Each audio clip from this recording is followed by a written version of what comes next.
Hello, my name's Robert Rose. I'm a claimant solicitor at Lime Solicitors, specialising in TVT transvaginal mesh claims. Hi, my name's Claire. I work at MedBrief. I am the independent clinical quality assurance and accreditation lead within the company, and I've worked within the sector for over 15 years. Today we're going to have a discussion about the 100,000 or so women that have had the misfortune of having transvaginal meshes implanted in them. And in particular, we're going to look at some of the clinical and legal aspects around what has turned into one of the most disastrous health issues for women in this country for many, many years. So, Robert, if we just talk a little bit first about the clinical aspect of what we call vaginal mesh and what it was designed to treat. A lot of people maybe don't realise that there are two different types of mesh procedures that have been used. One would be to treat stress urinary incontinence, SUI, and the other one is for pelvic organ prolapse. So if we just talk a little bit about the first one, used, like I say, to treat urinary incontinence. The mesh that was used tended to be a tape-like structure and would act as a sling, which would look after the urethra and hopefully help with some of those weaknesses that developed maybe through childbirth or because of hormonal changes with the menopause, etc.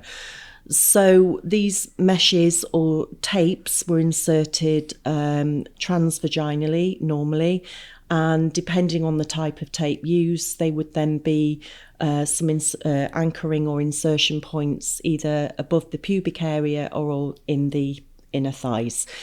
It was a procedure that could be done under local anaesthetic as well if needed. Now, with the pelvic organ prolapse, this was slightly different in that the meshes came in all different shapes and sizes to fit the job that was required.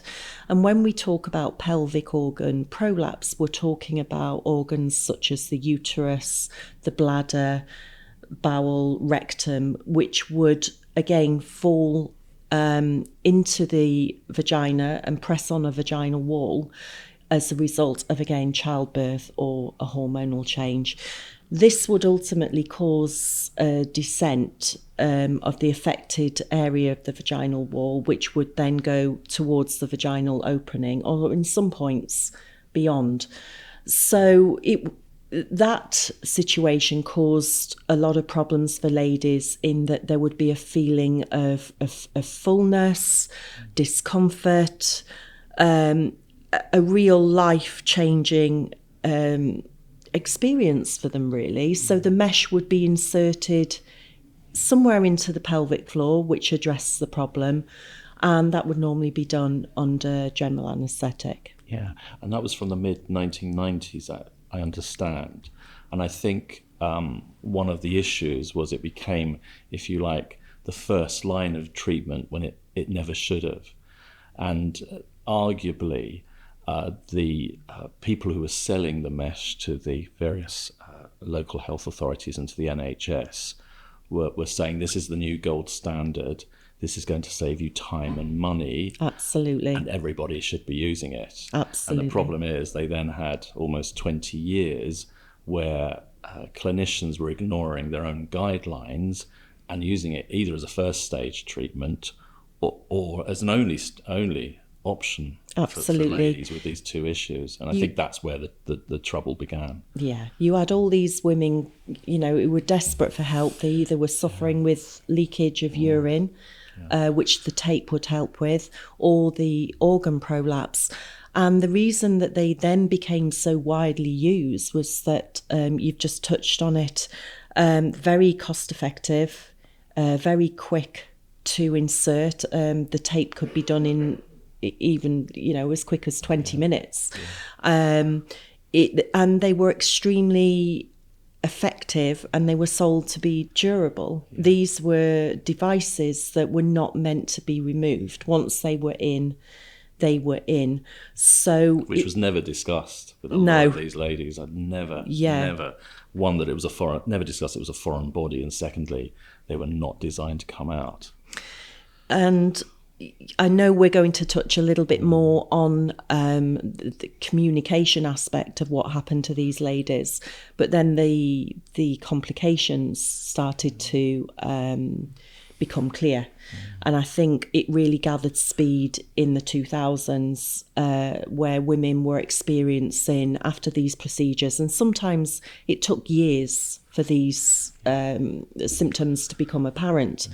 So they would begin to experience a lot of pelvic discomfort, leg pain, hip pain, back pain, bowel problems. They would have problems emptying their bowels, emptying their bladders.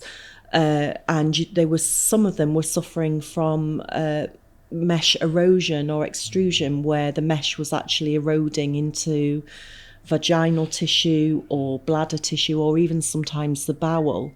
So some of these symptoms that were starting to appear were very real for women, and I'm pretty sure that a lot of them were certain at the time that the mesh was causing the issue, but the problem seems to have been getting people to listen to them. When you look at the medical records on many of those cases, these poor women who began to suffer from these complications are literally told, go away, you'll be fine, there's nothing wrong with you. And explicitly were told it wasn't the mesh, it was some other issue that somebody else would have a look at. And occasionally they get referred for a second opinion. That's very occasional. Occasionally they get referred to pain management, which is very rare. Occasionally even to a psychologist, because some of the clinicians involved thought it was sort of a mental issue rather than a physical issue. And to see many of my clients getting stuck in that sort of rotation of different experts and going nowhere fast, plus the denial that mesh wasn't causing them any symptoms is pretty depressing. And we're talking of cases up to and including 2018. So it's not like it's 50, 60 years ago. No, absolutely. And you've just touched a little bit on there about the psychological effect. Women were getting referred for psychological intervention. A lot of these women were living with chronic debilitating pain, which led to anxiety, depression, chronic fatigue.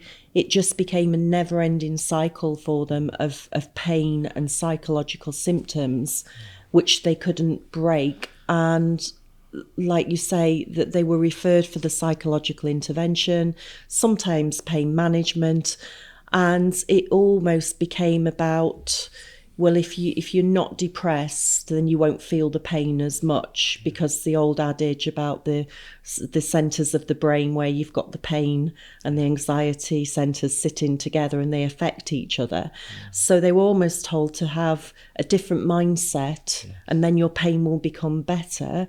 But the problem was they had a very physical problem within their bodies, and it certainly wasn't anything in their minds. And what makes matters even worse was this cohort of women between the ages of 30 to mid-50s, the responsibilities they had towards a young family, teenagers, elderly parents, meant they were extremely stretched. This is a really busy time in their lives, and I think there just wasn't the empathy or the sympathy from some of the treating clinicians that there should have been. And nothing was put in place. There was no support mechanisms for them to go anywhere. And they just trundle around from one expert clinician to another with no answers and no reassurance and no treatment plan. And of course, with that situation, the psychological impact was huge for a lot of these individuals. When you've got a situation where you have chronic pain, it then starts to impact people's mental health, and people become fatigued, they suffer from anxiety, depression, and a lot of women, I feel, found themselves in a constant cycle of pain and then psychological issues coming to the forefront, and it's just something that they couldn't get anybody to listen to them about. They couldn't break that cycle, they couldn't get the help they needed. And sometimes there was even, not with all trusts, but with some trusts, an aggressive pushback, which is, we've solved your stress urinary incontinence, or we've solved your prolapse. What more do you want? Go away and live your lives. And sometimes that's actually documented, which is pretty appalling in this day and age. Absolutely. These products were hailed as highly effective. They would solve the incontinence and the prolapse to a very high degree. Yeah. And that was the forefront of the push on these products. And it seems that a lot of women were ignored with their symptoms because the product was so effective and was being pushed so aggressively by clinicians that were using it at the time. Yeah, so the focus legally has been on the issue of consent. Certainly the litigation for the last 10 years in England and Wales has been in and around that. We didn't have the big product liability actions that we saw in Australia or America. I say we didn't have. We did actually have a legal action around that, and that was settled. But the terms of that settlement are confidential. So as lawyers, it's really frustrating because we don't actually know what the result of that was. Mm-hmm. So our focus has been on trying to work out whether our clients received the appropriate advice about the TVTs, TOTs, and other devices, and whether they were given enough information to provide what we call informed consent. So our argument on many of these cases is that sort of the clinicians failed them on two bases. Firstly, by not warning them of the risks and possible outcomes of the TVT mesh, TOT mesh, etc. And secondly, that they weren't warned of they weren't told about the other alternatives, the conservative with a small c treatments that could have avoided the mesh in the first place. So if I turn to the second one, it's quite clear that certainly from 2003 onwards, the National Institute of Clinical Excellence, NICE, were publishing guidelines around how clinicians should treat stress urinary incontinence or prolapse. And they set out a very easy, simple to follow list. And the conservative measures that you should start with include physiotherapy, include bladder control, include non-surgical alternatives. We then moved to something called urethral bulking injections, which have success rates of around 60-70%. If you take into account those conservative measures, including fluid reduction, for example, on balance of probabilities legally, we can establish that this surgery could and should have been avoided. But unfortunately, that very carefully drafted list was ignored because clinicians were going for what they considered the gold standard, the quick turnaround operation. And I feel, controversially perhaps, that the information they were giving women was through the prism of trying to get that procedure done as quickly as possible to reduce waiting times, to cut costs, and to send women away happy in the sense that they've undergone minimal surgery, not open surgery, minimal surgery, and that's going to cure their problems forever. But the warning signs were there. The warning signs had been emerging in the States in the early 2000s. By 2012 in England, there was something called the York Report, which the Department of Health circulated and said we've got some issues with these meshes, referring people back to the NICE guidelines, referring them back to what they should be doing in order of priority. And then in 2014, Scotland suspended the use of mesh entirely. And yet we still have cases right up until it was suspended in England in 2018 with clinicians not sharing that with their patients. I was just going to say to you, it wasn't until 2018, was That's it, right, that the suspension occurred on the mesh. And I've had a look at a few of the reports myself, and particularly the first Do No Harm report. And a lot of it is focused around the lack of patient-centric care and consenting processes. And what I found absolutely astounding was some of these ladies were not even aware that the mesh had been used on them. They weren't consented for it. And then we come down to the use of words.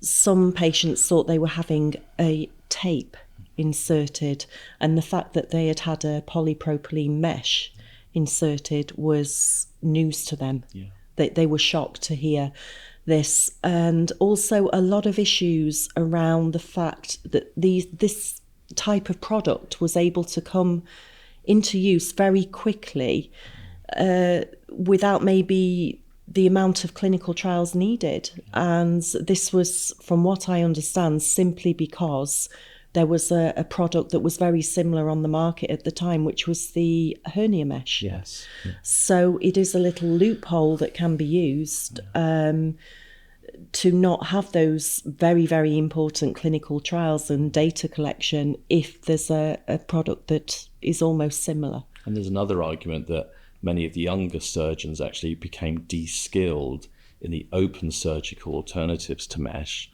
so that when they were going through the various options, if they were going through them, they would certainly steer the ladies towards the TVT, TOT mesh, because actually they hadn't got the hands-on experience of the other surgical alternatives. And it was like all the medical treatment, again, driven through that prism of this is the gold standard when it wasn't, and saying this is your choice, take it. It's the only way you're going to be cured. And of course, surgeons had been using abdominal mesh for years. You know, they're made of the same substance. So when women were coming forward and saying, I think this is causing me problems, a lot of them are documented to be saying things like, well, there hasn't been a problem with the abdominal mesh, and if there had been, I would know about it. And again, women were at that point pushed away, dismissed, and a lot of the symptoms were underreported by the surgeons involved. Yeah. So there's a lack of collection of data, which when I was talking about sort of the other issue, which is not warning of the consequences of what happens with these materials themselves, that the data was actually there, and they weren't accessing it. It wasn't immediately available, but it was there if they read their journals, if they read the RCOG guidelines, if they read the NICE guidelines. And sadly, presumably they weren't reading about it. And it's only now, in hindsight, interestingly, I came across a piece of research when I was looking at this subject, and it's been done by the University of Sheffield in 2024, and it's talking about polypropylene mesh, and it's suggesting that this type of mesh is actually very unstable, and it will start to degrade in, around 60 days. It will become stiff and oxidized in the trials that they've done. So we have the hindsight now of looking at things like this. But like you say, there was quite a lot of information at the time available. There was enough. It's interesting you mention the word hindsight. That's a big legal issue for these cases. So when we're representing claimants, we have to be very careful in the way we present their cases, because you can't look back in hindsight and say, I wouldn't have had that if I'd have known that. But actually, that's how we build our cases, because that knowledge was there in the profession. It just wasn't being accessed. I suppose at that point, with these patients, it's when you look at Montgomery compliance with the consent as well, isn't it? Which is very important. And again, it works around that patient-centric care, which has now been identified as substandard for a lot of these ladies. Yes, and it depends on what the individual patient, what would be important to her in the circumstances. Not what the surgeon would think. Surgeon's preference, that the patient wants to hear. And also surrounding that, studies that lots of universities have done is that patients, and particularly females apparently, always prioritise safety over efficacy, and they weren't presented with that option. It was just, this is effective, go ahead, have that procedure. One of the issues is, why was there effectively a breakdown in communication, or at least an exchange of objectivity between the clinicians and the patients? Now, if we look at the NHS having a culture of misogyny, having a culture of not listening to women in particular, sending them away, saying that these are female matters that you'll go and have to sort out yourself. And I have to say that included female consultants telling female patients those things. So that was a major issue, and Cumberledge says it's that cultural issue in the NHS which she thought was the worst and most pervasive problem with these very brave women who are going through this terrible time. And I think her report certainly points the finger. Whether we're going to see any changes as a result in terms of culture is difficult to know at the moment. I think I wouldn't say the word wonderful, but I think it's a really good thing that those comments were included in that report. I personally have seen mesh cases for the last 10 years, and some of the things that I've seen written in the notes by some of the surgeons involved in these cases has been shocking. Yes. There has been that undercurrent of misogyny and dismissal of a woman's problems because it's a woman. Women have these problems. They over-exaggerate pain. Let's send them for psychological intervention rather than listen. So to have it mentioned in the report in such a definitive way was certainly, I would say, groundbreaking to identify that going on within the surgical circles that were treating these ladies. Nobody ever said sorry. No. I've seen it in the records. I'm sure in your experience you haven't heard it. And legally, we settle a lot of these cases, but nobody ever says sorry. And I think that's something that's a common theme, isn't it? When you're settling cases in the manner that they are settled, an apology is never really included for these women. That's right. There may be some financial compensation, but it's not that always. That's not what men's things sometimes, is it? It needs to be a very humanistic approach, and I think an apology would go a long way for a lot of these women. So we've talked a lot about the implantation of the meshes, and I think what we need to think about is what happened to these women when they eventually got through to a little bit of help they needed, which potentially would be removal of the mesh. And we'll talk about it, as I suppose, in a little while, about the help that's in place now, which is a little bit more robust.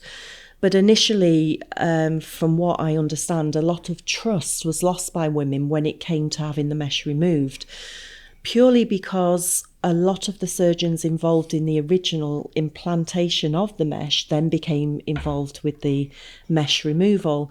And some women went into the procedure of having the mesh removed thinking that they were having the whole device removed, to wake up from the anaesthetic from the procedure to then be told that only part of the mesh had been removed.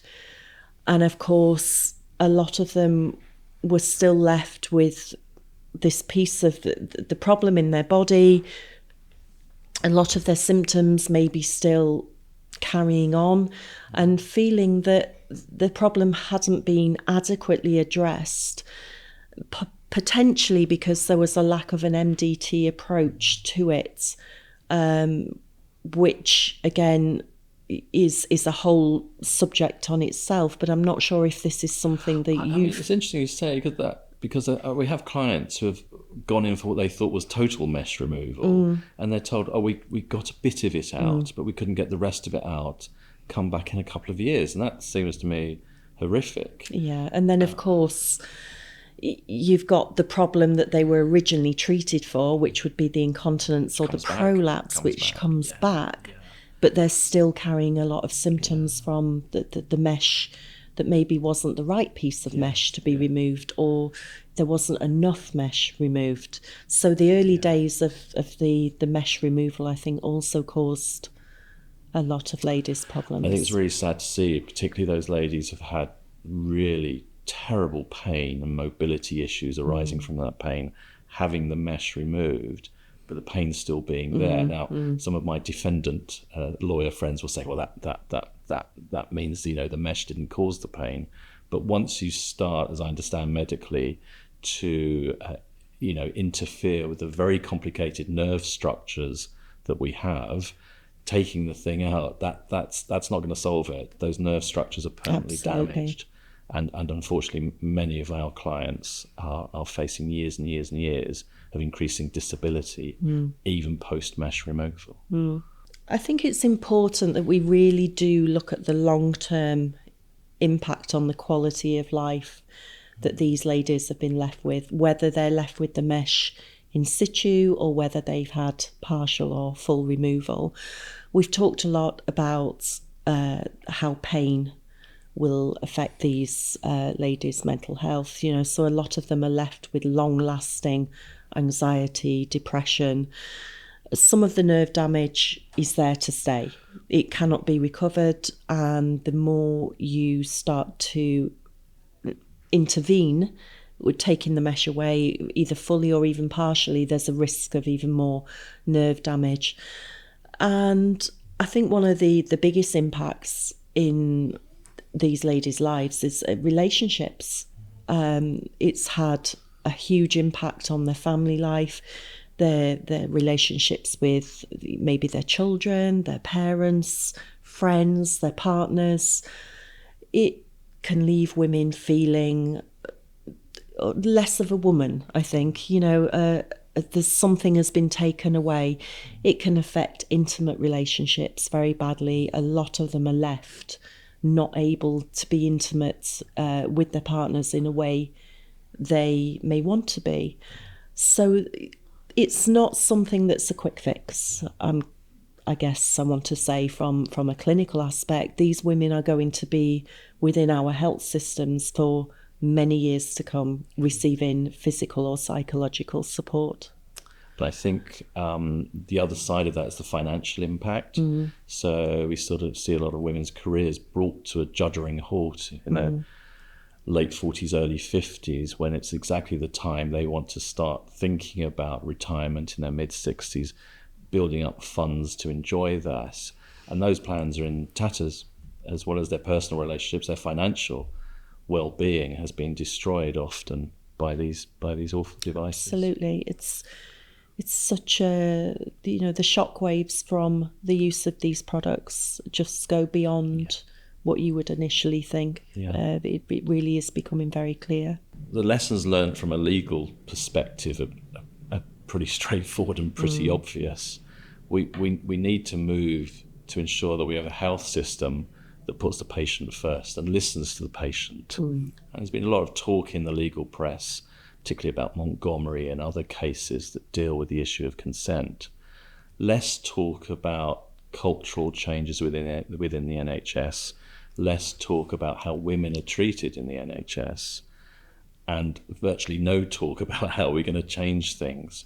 So the Cumberledge report, which we've mentioned a couple of times, as a result of that, they have set up a new sort of health safety commissioner. We have now got the specialist mesh centres primarily involved in the removal of meshes. So there have been some good things that have happened there, but we haven't got a compensation scheme for mesh. People have been injured as a result of mesh. They still have to pursue individual legal actions. We haven't got any assurances from the NHS that things are going to change in how they deal with patients and how they present both the explanation of risks, but as importantly, the alternative treatment options. And my fear is we may see developments in other fields of medicine where some of the issues that we've seen here may appear elsewhere. So, for example, the increased use of artificial intelligence, great opportunity for the NHS. But what's the communication with the client, with the patient going to be like? What options are they going to be given? Is that going to be driven through the prism of what AI tells us is the right treatment option? And I think those are issues and lessons that are going to keep reoccurring in different fields of medicine. And obviously at the moment there is a suspension on the use of mesh. Whether or not it will come back in some form in the future, we don't know. What you've said clinically, when you're looking at mesh centres, there has to be appropriate training and accreditation for these centres, which helps regain trust I think a lot of trust has been lost in this situation. And when it comes down to consenting, it has to be very robust. The risks explicitly, pointed out to patients, and those alternative treatments to help make the consenting process more patient-centric and give the patient more control and knowledge about what's going to happen to their body. Somebody once described the National Health Service as an organisation without a memory, and I think that's quite an impactful statement in this area of law. We still aren't seeing the data collection and analysis of this cohort of women and what they've been through and what they're about to go through. I think I quoted earlier a figure of 100,000 women we think have had these meshes fitted. I'm not sure that number has yet been verified, and I suspect it's much higher. But we still don't have reliable statistics about failure rates. We still don't have reliable statistics about some of the consequences of these operations, and I think that's an ongoing concern. There certainly appears to be the need for a more robust system that acquires and tracks the data.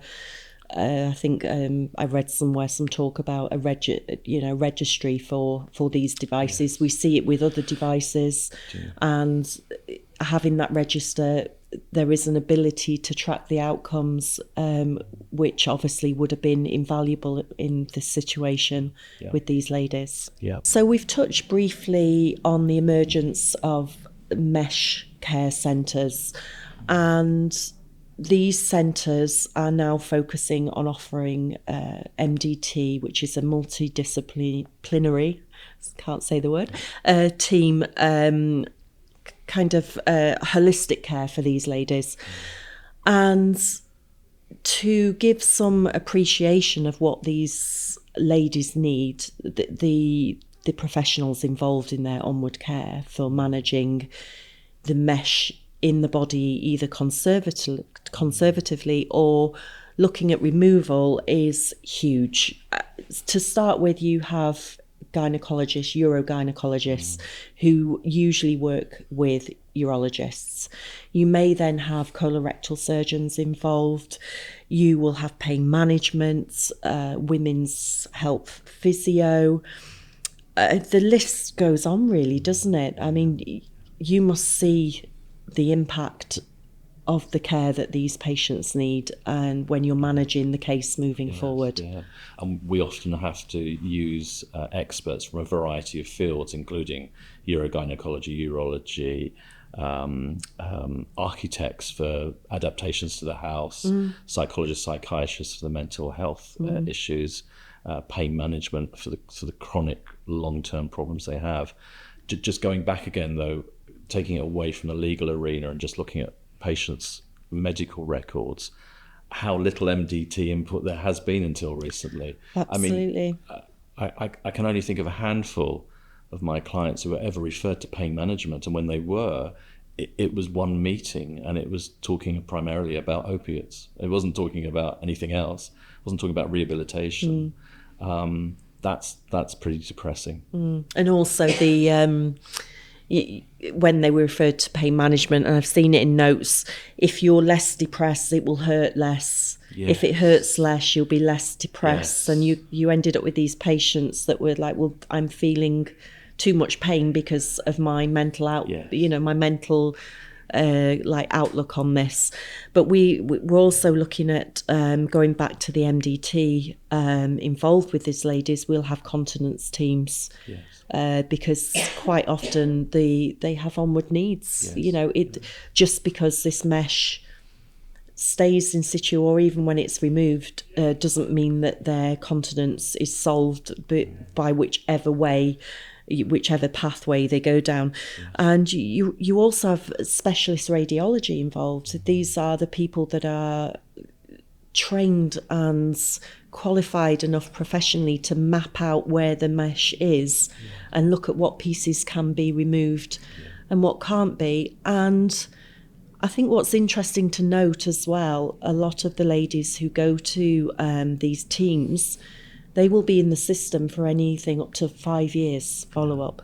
So it's not a case of maybe 1 year presenting and having your situation managed conservatively, or having whichever removal is appropriate and then discharged. You have to keep being followed up by this team, and it will go on for years. And 5 years is a lot of care to be able to give to these ladies. And the irony of why they used mesh in the first place was to save money. It was quick. And now these ladies are stuck in a medical care loop, which for some of them has been going on for the best part of 2 decades. Yes, yeah. So, Robert, what are you hoping to see change for these ladies in the future? Well, in my rather narrow legal field, I think what I'd like to see is earlier admissions of liability. In other words, I'd like to see defendant health trusts hold up their hands much earlier than they're doing at the moment. I don't want to see these endless arguments about whether mesh should have been inserted or not. The cases we're pursuing on behalf of our clients have merit. The defendants know they have merit, but they make very few admissions, never say sorry, and leave settlements right until the very last moment, even at the doors of the court. That's the culture of litigation we've got to stop. And I think for those ladies that aren't involved in that litigation, please, can the health service make every effort to get them to see the specialists that they need to see, and to get them in front of people who can treat them, rather than just sending them away and telling them to pull themselves together. And actually, as we're moving forward with this, as time is passing and everything is gathering speed, there's a lot of information for people out there now, isn't there? If there's anybody who is worried about the mesh they've had put in their body, you can go on online. Information such as NHS resolutions is quite comprehensive as to what to do next. There are some really good, useful steps on there. And also there are a number of charitable organisations now. I think there's one called Sling the Mesh, which is obviously very specific to these ladies, Mesh UK. And also we have AVMA, which again is another charitable organisation, where ladies can just call and speak to somebody on the phone and get some really good support and advice about what to do in this situation. Because quite often, if you've been suffering with a lot of pain, physical and psychologically, it's sometimes knowing what step to make next, isn't it? And I think the most important thing is for these ladies to reach out and get the help that they need, because most certainly now they're being listened to more than they ever have been in the past. Robert, I'd like to say a big thank you to you for spending the time with us for this podcast and giving us a lot of valuable information. It's been a chat that has been worth having, and I hope that a lot of our viewers will find the information helpful. So thank you very much. Thanks, Claire. It's been a pleasure. Thanks.